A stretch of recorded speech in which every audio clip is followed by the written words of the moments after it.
নজর রাখবো রাজ্যে আয়ুষ্মান ভারত চালু নিয়ে প্রস্তুতি। আয়ুষ্মান ভারত নিয়ে কেন্দ্র রাজ্য বৈঠক, ন্যাশনাল হেলথ অথরিটির সঙ্গে রাজ্যের বৈঠক। মূলত এই বৈঠকে কি কি নিয়ে আলোচনা জানাবে সোমরাজ রয়েছে আমার সঙ্গে।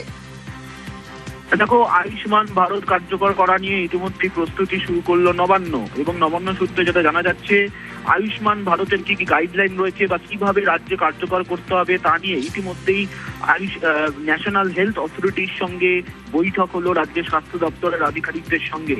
মূলত এই ন্যাশনাল হেলথ অথরিটির মাধ্যমেই আয়ুষ্মান ভারত গোটা দেশে পরিচালনা করা হয়। তুমি জানো যে আমাদের রাজ্যে আয়ুষ্মান ভারত এখনো পর্যন্ত কার্যকর নেই। প্রধানমন্ত্রী নরেন্দ্র মোদী তিনি ইতিমধ্যেই জানিয়েছিলেন যে এ রাজ্যে বিজেপি সরকার তৈরি হলেই প্রথম ক্যাবিনেটে আয়ুষ্মান ভারত কার্যকর করা হবে, এবং তাকে সামনে রেখেই মূলত এই প্রস্তুতি ইতিমধ্যেই শুরু করলো রাজ্য প্রশাসন। আয়ুষ্মান ভারত নিয়ে কি কি এখনো পর্যন্ত গাইডলাইন রয়েছে, কিভাবে তা কার্যকর করা হবে তা নিয়ে আলোচনা শুরু হলো প্রাথমিকভাবে। ইতিমধ্যেই রাজ্যের তরফেও প্রাথমিকভাবে গাইডলাইন প্রস্তুতির কাজও শুরু করে দেওয়া হলো। ন্যাশনাল হেলথ অথরিটির তরফে আয়ুষ্মান ভারত নিয়ে এখনো পর্যন্ত কি কি গাইডলাইন তৈরি হয়েছে এবং সেই গাইডলাইনের পক্ষে আরো কি কি সংশোধন করা হয়েছে তা নিয়ে বিস্তারিত তথ্য ইতিমধ্যে রাজ্যের স্বাস্থ্য দপ্তর পেয়েছে।